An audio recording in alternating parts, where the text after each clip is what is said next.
Welcome to another Tech Talk with Savannah. This week I'm starting with a quote by Steve Jobs: "Innovation distinguishes between a leader and a follower." This week we're talking about the new iPhone X, and more specifically the Face ID. This phone comes in at a whopping $999. You can check out Apple's website.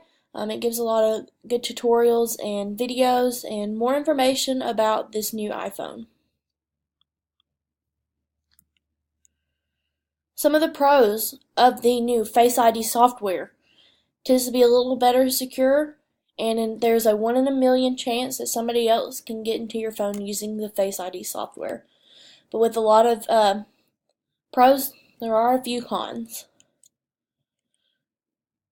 The Face ID needs your undivided attention. Unlike the Touch ID where you can have the phone in your lap and just scanning your fingerprint, Face ID needs to be able to see your entire face to be able to unlock the phone. It tends to be a little slower, and people have been having some trouble with it being a little inaccurate. You can check out this video and see.